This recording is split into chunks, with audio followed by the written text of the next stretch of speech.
When I started my first night shift in the ER, I was nervous but excited. I was 24 years old, just graduated, and that job was an important step in my career. The hospital was in a remote small town, surrounded by fields and mountains. I had moved not long ago and was still adapting to the routine. The night shift was quiet most of the time, but I knew that in places like this, all it took was an accident on the road or an emergency to change everything overnight.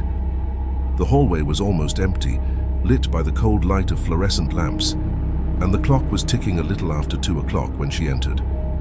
It was an elderly lady with thinning white hair, wearing a faded floral dress that looked like it came out of another decade.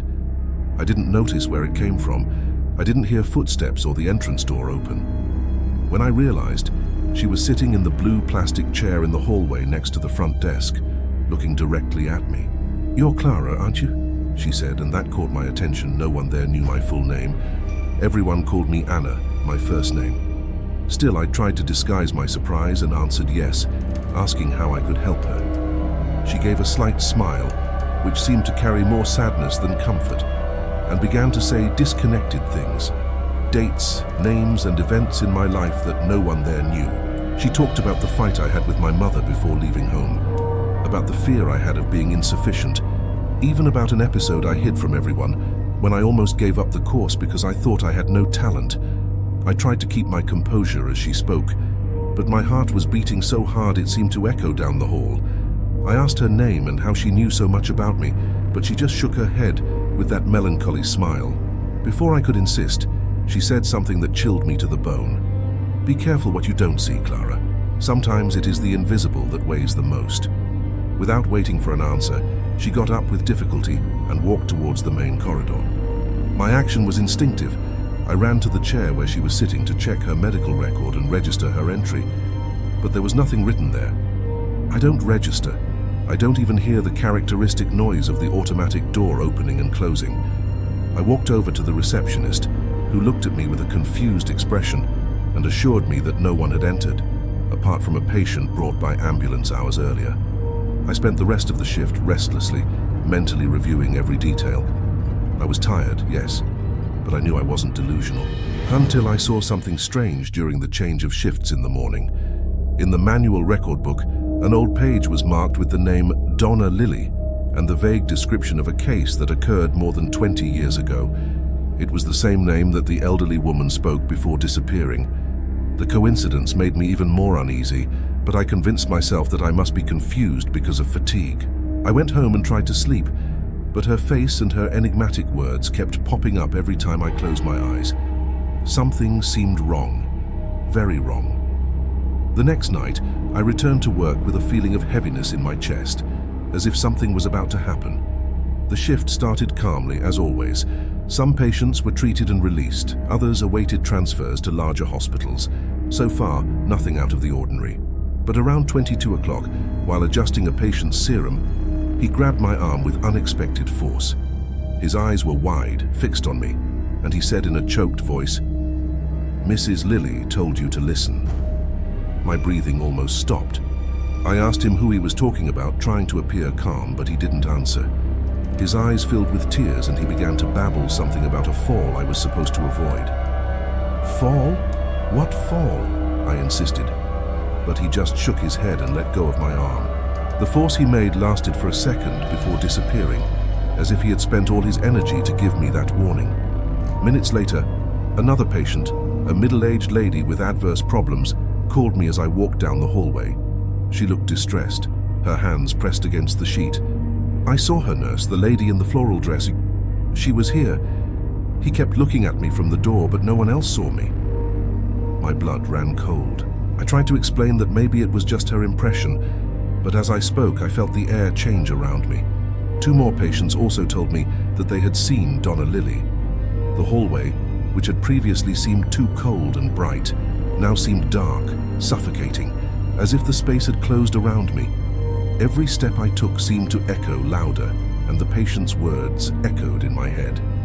That was no longer exclusive. Something was deeply wrong that night, and the feeling that I was being watched only grew. I went to the break room trying to organize my thoughts. Every detail of the night before seemed to make more sense now. but it also made me more terrified. Who was Donna Lily? Why were patients seeing and mentioning this woman? And more importantly, how did she know so much about me?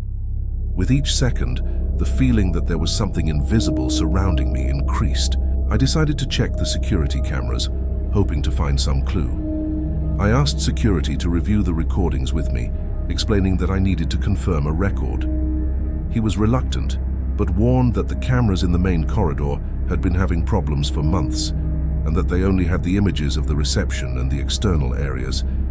We watched the recordings of the night before, and there she was, the old woman in the floral dress, entering through the automatic door. My heart jumped. Finally, a proof that it existed. But what happened next left me groundless. As soon as she passed through the entrance, her image disappeared completely. It wasn't like she had stepped out of camera range. She simply disappeared in the middle of the hallway.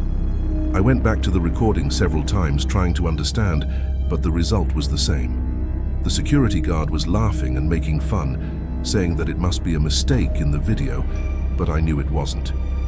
The feeling of emptiness and helplessness took over me.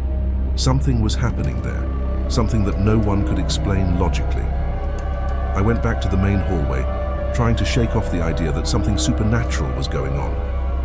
I went straight to the nurse's station and decided to review the patient history that night, looking for anything that could connect those stories to that Donna Lily. While leafing through the medical records, I noticed that the patients who mentioned the elderly woman were hospitalized on the same night. Coincidence? Perhaps. But then a detail caught my attention. 3 of them were hospitalized for completely different reasons, but with an unusual medical history. All had records of serious accidents at some point in their lives, falls from heights, being run over, or domestic accidents. And the strangest thing was that everyone survived situations that would normally be fatal. As I thought about it, I heard slow footsteps in the hallway, almost as if someone was crawling. I looked at the monitor screen, which showed the security cameras, but the hallway was empty. I took a deep breath and tried to ignore the sound, convincing myself that it was my mind playing tricks. But when I turned to get more cards, a sheet slipped from one of the records and fell to the floor. I picked it up, and to my surprise, it wasn't just any page. It was a handwritten note, in an old, almost shaky handwriting. He only said, "You know what to do, Clara. Don't let it happen again." That left me in shock. Who had written that? I held the note with trembling hands, trying to process what was happening. Something inside me said that this was more than a coincidence. I decided to go back to the ward where the patients who mentioned Donna Lily were. I needed answers, even if it was just to understand what they knew. When I got there, the atmosphere was strange. The air was heavy, almost hard to breathe. I entered the room of one of the patients, the gentleman who had held my arm earlier. He was awake, staring at the ceiling as if waiting for something. Before I said anything, he muttered, "She doesn't want you to make the same mistake, girl. You need to understand." Those words hit me like a gust of icy wind. I asked him what he knew about Donna Lily, but he just shook his head and pointed to the bedroom window.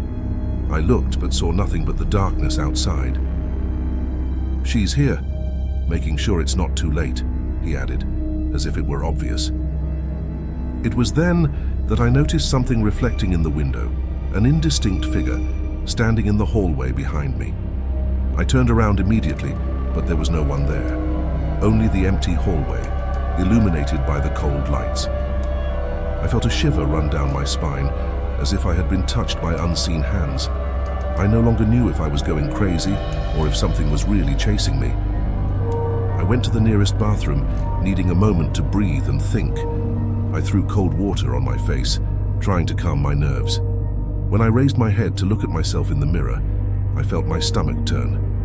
Behind me, without reflection, was the old woman in a floral dress, standing in the doorway, watching me. I turned around in a sudden movement, but there was no one there. I looked back at the mirror, and now, instead of her, there was something written on the condensation of the vapor that I didn't even know where it had come from. "Don't make the same mistake." The message was identical to the note that had been found earlier. My legs almost gave way, but I forced myself to stay calm. I left the bathroom and went straight to the front desk, determined to talk to someone, anyone, about what was going on. A receptionist looked at me like I was crazy when I started telling about the old woman. Before I finished, the phone rang, and she answered, her face changing to a grave expression. As soon as he hung up, he told me that there was an urgent call, a serious accident on the road near the hospital. I rushed to prepare to receive the patients, trying to push all the fear and questions to the back of my mind. But something inside me said that this was not just an accident. It was as if fate was drawing a circle around me, forcing me to face something I didn't yet understand. When patients began to arrive, the scene was chaotic. All emergency beds were occupied in a matter of minutes. It was an accident involving a bus that overturned on a dangerous curve. There were screams, moans, and the incessant sound of the devices monitoring the specific signals. I was so immersed in work that I could almost forget the strange occurrences of that night. But that changed when one of the victims was brought into the resuscitation room. It was a young woman, unconscious, with a deep wound in her head. As I adjusted the equipment to stabilize her, I noticed something disturbing. She was holding a small object in her hand, squeezing so tightly that her fingers were white. When I managed to open his hand, I found a folded, old and worn photo. My heart stopped for a moment. The woman in the photo was an elderly woman in a floral dress, the same one who had been appearing to me. On the back of the photo, there was something written in shaky handwriting. The fall was my fault. Don't let the same thing happen to her. My eyes filled with tears, but the moment allowed no hesitation. The young patient would need an immediate transfusion, and for some reason, her chart indicated that her blood type was the same as mine. I felt a chill run down my spine again as I prepared for the donation. It was as if that night everything had aligned for me to be in that exact place, in that exact situation. As the blood flowed, my mind swirled in spirals of unanswered questions. Who was that old woman? Why was she connected with the young woman? And why did you send that message in the photo? Every detail seemed to be part of an impossible puzzle to put together.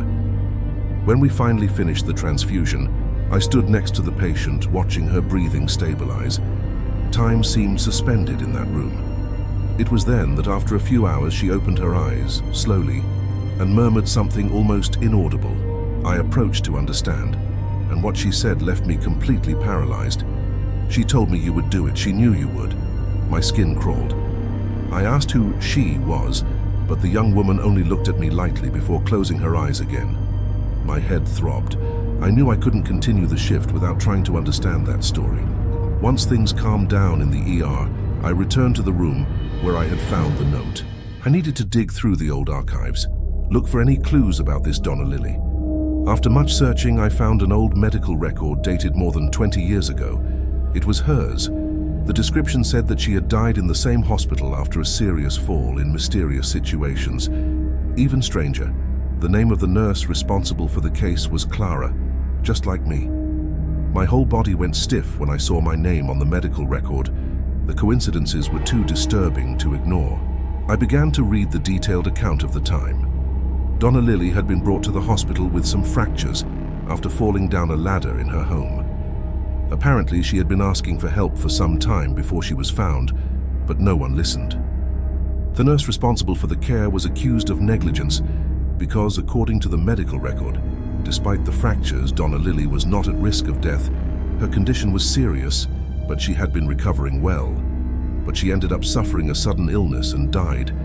The death may have been caused by the wrong medication. My heart was beating out of rhythm. It was as if that woman was blaming me for something I didn't even know had happened. I closed the file and leaned against the wall, trying to catch my breath. At that moment, the light flickered, and the sound of the hospital environment seemed to disappear. I looked down the hallway, empty, but with a sense of presence so strong that it felt like someone was just a few steps away from me. I started walking, feeling my heart racing with each step. That's when I saw her again, at the end of the corridor. She was standing motionless in that same floral dress. This time it didn't just look like a mirage, it felt more solid, more real. Before I could react, she reached out to me and said, in a calm but sad voice, "There's still time to fix it." Those words resonated in my mind like an endless echo. I stood there frozen, staring at her as my mind struggled to understand what she meant. "Fix what?" he asked, my voice coming out almost like a breath. But she didn't answer. He just stared at me for a few more seconds before disappearing into thin air, as if he had never been there. My breath was cut off and my legs felt like I was made of rubber, but I forced myself back to the emergency room. The young patient who had received my transfusion was drowsy from the medication, but upon seeing me, her eyes filled with tears. "I felt like someone was holding me down, pulling me back," she said, her voice slurred. Her words hit me like a blow. Was Donna Lily somehow trying to help her? And what did that have to do with me? I decided to do something that seemed insane, but it was my only option. I took the photo that was in the patient's hands and went to the place of the hospital where Donna Lily had died, according to the medical record. It was an area now used as a warehouse, full of old and abandoned equipment. As soon as I entered, I felt the air get heavier, and an inexplicable cold took over the place. Holding the photo tightly, he said aloud, "What do you want from me? What do I need to do?" He didn't expect an answer, but the room was so quiet that it seemed to contain its own gravity. Suddenly, I heard a soft sound, like a sigh coming from the darkest corner of the storeroom. My throat became dry, but I forced myself to walk in the direction. Among the shadows, I saw something that looked like a carved piece of wood, almost like a frame of an old mirror. As I approached, I realized that it was just that, a mirror, dusty and cracked, but still vaguely reflecting its surroundings. In that reflection, I saw Donna Lily again, but this time she looked different. His expression was one of rupture mixed with something that seemed guilt. She raised her hand, pointing to the center of the mirror, where there were now words formed by the very crack in the glass. "Save her, as they didn't save me." The meaning was clear. Somehow I had a chance to correct the mistake that the other nurse, the other Clara, couldn't. Maybe that's what she wanted to say all along. I rushed back to the young patient's room, my mind spinning for something that might be wrong, something I hadn't seen yet. I arrived and realized that the monitors indicated a level of irregularity in her specific signals. I called the doctor and insisted that we do a complete overhaul, even though he thought it was unnecessary. It was then that we found a small embolism that could have been fatal if not treated immediately. The intervention was quick, but essential. When everything stabilized, I stood next to the young woman, watching her sleep, now out of danger. An invisible weight seemed to have been lifted from me, as if that night had finally come to an end. Before leaving, I touched his hand in an almost unconscious gesture. At that moment, she opened her eyes, still weak, but with a glow that made me hold my breath. "Thank you, Clara," she murmured. I don't know how she knew my name. I don't need to. There was something bigger going on there, something I couldn't fully comprehend, but it seemed to be out of my control. I went back to the warehouse at the end of my shift, wanting to see the mirror one last time. When I got there, he was no longer where I had found him. The room looked different, less suffocating, almost normal. All that remained was a strange sense of peace, as if something had finally been resolved. A few days later, I found out that Mrs.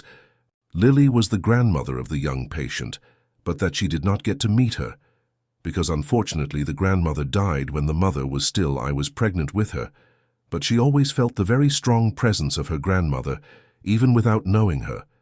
In the end, Donna Lily found what she was looking for, and I was just an instrument in a story that began long before me. But one thing is certain, that shift changed me forever. I never looked at my work in the same way again, and to this day I wonder if there are other stories like these hidden in the corridors of a hospital.